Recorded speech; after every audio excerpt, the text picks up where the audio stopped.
श्री स्वामी समर्थ. श्रावण महिन्यात फक्त 5 शुक्रवार वैभवलक्ष्मी व्रत करा, मनातील प्रत्येक इच्छा पूर्ण होते. श्रावण महिना हा अतिशय पवित्र महिना आहे. श्रावण महिन्यामध्ये आपण हे फक्त 5 शुक्रवार वैभवलक्ष्मी मातेचे व्रत केले तर मनातील मोठ्यात मोठी इच्छा नक्की पूर्ण होते. हे व्रत करता तेव्हा तुम्हाला अनुभव येतात की तुमच्या मनातील इच्छा पूर्ण होत आहेत.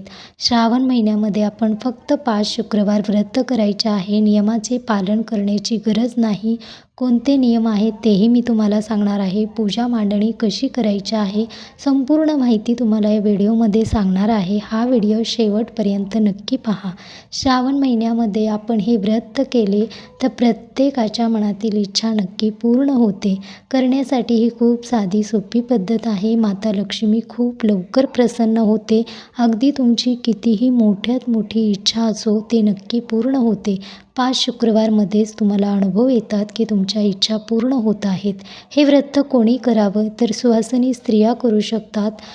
ज्या मुलींचे लग्न झाले नाही त्या मुली आपल्या मनासारखा जोडीदार हवा आहे तर त्यासाठीही करू शकतात. मुले करू शकतात.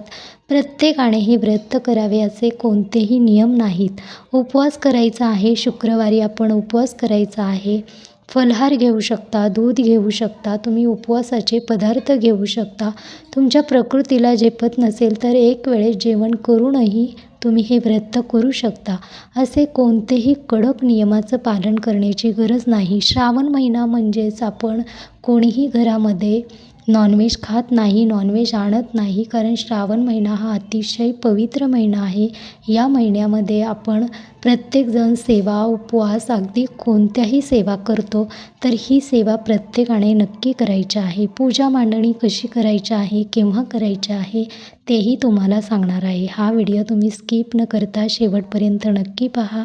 व्हिडिओला एक लाईक नक्की करा. कमेंटमध्ये श्री स्वामी समर्थ नक्की लिहा. तर करायचं काय आहे, तुम्हाला श्रावण महिना सुरू झाला की पहिल्या शुक्रवारपासून सुरुवात करायची आहे. श्रावण महिना संपत आहे तेव्हापर्यंत आपले 4 शुक्रवार 5 शुक्रवार नक्की होतात. तर उद्यापनसुद्धा कसं करायचं आहे ते सुद्धा सांगणार आहे. खूप साधी सोपी पद्धत आहे. सुवासिनी स्त्रियांनी हे व्रत अवश्य करायचे आहे. आपले सौभाग्य अखंड राहण्यासाठी, पतीची प्रगती होण्यासाठी, ज्या काही अडचणी, दुःख, संकट आहेत त्यासाठी सुद्धा तुम्ही हे व्रत करू शकता. अगदी मूलबाळ होत नाही, संतान प्राप्ती नाही, त्या महिलांनीही हे व्रत नक्की करा. तुमचे 5 शुक्रवार हे व्रत होतात तेव्हाच तुम्हाला अनुभव येतात. तुमच्या मनातील इच्छा नक्की पूर्ण होतात. मूलबाळ होण्यासाठी, मनासारखी नोकरी मिळवण्यासाठी, सुख, समृद्धी, ऐश्वर्य येण्यासाठी, व्यवसायामध्ये प्रगती होण्यासाठी, दुःख, दारिद्र्य दूर होण्यासाठी हे व्रत नक्की करायचं आहे. अगदी कितीही मोठी इच्छा ठेवा, हे व्रत तुम्ही करा. तुमच्या इच्छा नक्की पूर्ण होतील. मी सुद्धा प्रत्येक श्रावण महिन्यामध्ये मीही स्वतः हे व्रत करते. मला खूप अनुभव येतात. प्रत्येकाला अनुभव नक्की येतात. फक्त श्रद्धा मनामध्ये असायला हवी, विश्वास असायला हवा. विश्वास असेल तर सर्व काही मिळतं, विश्वास नसेल तर काही मिळत नाही. त्यासाठी विश्वास नक्की ठेवा. माता लक्ष्मीची सेवा करत आहोत, त्या ठिकाणी दुःख, दारिद्र्य कधीही येत नाही. तर करायचं काय आहे, श्रावण महिन्याच्या पहिल्या शुक्रवारी तुम्हाला सकाळी लवकर उठायचं आहे. घर स्वच्छ करायचं आहे. उंबरठ्याला हळदीचं लेपन करायचं आहे. देवपूजा सकाळी करून घ्यायची आहे. पूजा मांडणीसाठी तुम्हाला जास्त काही वस्तू खरेदी करण्याची गरज नाही. घरामध्ये जे आहे त्यामध्येच तुमची पूजा होऊन जाणार आहे. करायचं काय आहे, ही पूजा संध्याकाळी केली जाते, सकाळी ही पूजा करायची नाही. तर दिवे लागतात तेव्हा आपण संध्याकाळी ही पूजा करायची आहे. 6-7 वाजता तुम्ही ही पूजा मांडणी करू शकता. त्यासाठी लागणार काय आहे, एक पाट, चौरंग, रांगोळी काढायची आहे. एक आपण कलश किंवा तांब्यामध्ये पाणी भरून घ्यायचं आहे. एक वाटी घ्यायची आहे. या पूजेमध्ये नारळ ठेवला जात नाही, कारण या पूजेचा असा नियम आहे, यामध्ये नारळ ठेवायचा नाही. आपण मार्गशीर्ष महिन्यामध्ये नारळ ठेवून कलशावर पूजा मांडणी करतो, पण शुक्रवार माता वैभवलक्ष्मीचे यामध्ये नारळ ठेवला जात नाही. तर करायचं काय आहे, संपूर्ण माहिती सांगते तुम्हाला. आपण संध्याकाळी पूजा मांडणी करणार आहोत. त्या दिवशी जिथे पूजा मांडणी करणार आहोत तिथे जागा स्वच्छ करा, रांगोळी काढून घ्या, एक पाट चौरंग ठेवा, त्यावर लाल वस्त्र अंथरून घ्या, ब्लाऊज पीस अंथरून घ्या. त्यावर तुम्हाला थोडेसे तांदूळ ठेवायचे आहेत. तांदूळ स्वास्तिक काढून घ्यायचं आहे, हळदी कुंकू टाकायचं आहे. त्यावर एका तांब्यामध्ये कलशामध्ये पाणी भरून घ्यायचं आहे. त्यामध्ये तुम्हाला एक सुपारी, ₹1चे एक नाणे, हळदी कुंकू टाकून तुम्हाला तो तांब्या आहे तो तुम्हाला चौरंगावर ठेवायचा आहे. त्यावर वाटी ठेवायची आहे. पहा, वाटी आपण कोणतीही घेऊ शकतो, असं काही नाही, तुमच्या इच्छेने तुम्ही घेऊ शकता.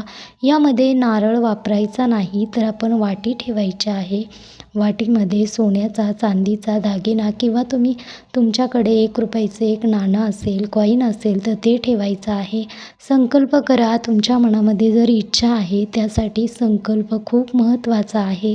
संकल्पयुक्त केलेली सेवा थेट देवांपर्यंत पोहोचते व आपण त्या सेवेशी बांधलो जातो. त्या सेवा आपल्याकडून पूर्ण होतात व आपल्या मनातील इच्छा पूर्ण होतात. यासाठी संकल्प नक्की करायचा आहे. संकल्प करण्यासाठी जे काही पूजा मांडणी आहे ती व्यवस्थित करून घ्या. तुम्हाला कलश ठेवला आहे, त्यावर वाटी, ₹1चे एक नाणे ठेवायचं आहे.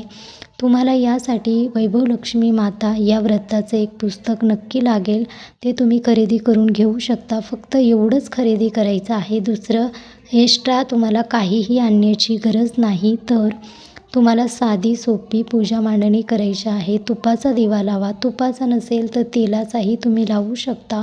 रांगोळी काढायची आहे. घरामध्ये फळे असतील तर फळं नक्की ठेवा. दिवा प्रज्वलित करा, अगरबत्ती लावा. एवढीच पूजा मांडणी आहे. यामध्ये तुम्हाला जास्त पूजा मांडणी करायची गरज नाही. तर ही पूजा मांडणी तुम्ही करून पूर्ण झाली आहे तेव्हा हातामध्ये पाणी, हळदी कुंकू, अक्षता घ्या. तुम्हाला कशासाठी करत आहात, काय इच्छा आहे, तुम्हाला बोलायचे आहे व तुमचं गोत्र बोलायचं आहे, ते सर्व काही बोलून तुम्हाला ताम्हणामध्ये पाणी सोडून द्यायचं आहे. जे काही तुम्हाला त्या पुस्तकामध्ये दिलं आहे ती पूर्ण कहाणी पूर्ण करायची आहेत. माता लक्ष्मीची आरती करायची आहे व तुम्हाला घरामध्ये खिरीचा प्रसाद बनवला असेल तर अवश्य ठेवा. संध्याकाळी तुम्हाला हा उपवास सोडायचा आहे. कारण या व्रताचा नियम आहे की आपण ही पूजा मांडणी कहाणी वाचून झाली की उपवास सोडायचा आहे. संध्याकाळी तुम्ही जेवण बनवू शकता. पोळी, भाजी, वरण, भात तुमच्या आवडीने तुम्ही घरामध्ये जे काही बनवायचं आहे ते बनवायचं आहे. माता लक्ष्मीला नैवेद्य ठेवायचा आहे. मनातील इच्छा बोलायची आहे. 11 वेळा जय लक्ष्मी माता, जय लक्ष्मी माता असा जप करायचा आहे व तुम्हाला ही पूजा पूर्ण करायची आहे. सकाळी तुम्ही शुक्रवारी ही पूजा केली आहे, सकाळी शनिवारी तुम्ही ही पूजा काढू शकता. तुम्हाला ब्रह्मचर्याचे पालन करण्याची गरज नाही. माता लक्ष्मीचे आपण व्रत करतो, मूलबाळ होण्यासाठी करत आहोत किंवा कोणतीही इच्छा असो, यामध्ये ब्रह्मचर्य पाळायची गरज नाही. नॉनव्हेज बंद ठेवायचं आहे. आपण जे काही करतो त्यामध्ये कोणत्याही सेवा असो, स्वामी महाराज, दत्त महाराजांची किंवा कोणतेही व्रत असो, त्यामध्ये नॉनव्हेज हे वर्ज्य आहे. तर ही सेवा खूप साधी सोपी आहे. माता लक्ष्मीचे व्रत प्रत्येक सुवासिनी स्त्रियांनी नक्की करावे. सुवासिनी स्त्रियांनी केले तर सौभाग्य अखंड राहते. कुमारिकांच्या मनातील प्रत्येक इच्छा पूर्ण होतात. माता लक्ष्मी भरभरून काही देते, कारण माता लक्ष्मी जिथे आहे तिथे दुःख दारिद्र्य कधीही राहत नाही. आपल्या मनातील प्रत्येक इच्छा माता लक्ष्मी पूर्ण करते. तर वैभव लक्ष्मी मातेचे व्रत प्रत्येकाने करावे, कारण लक्ष्मी माता आपल्या जीवनामध्ये असणं, आपण ज्या काही सेवा करतो त्यामध्ये माता लक्ष्मी प्रसन्न होऊन आपल्या घराची भरभराट करते.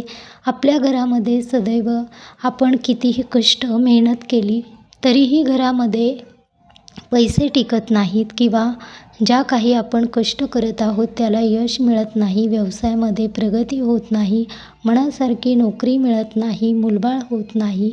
कुमारी म्हणजे लग्न झालेल्या मुली आहेत किंवा लग्न झाल्या नाहीत मुलींचे, त्याही आपल्या मनासारखा जोडीदार निवडण्यासाठी, आपल्या मनासारखे जोडीदारासोबत लग्न होण्यासाठी हे व्रत करू शकतात.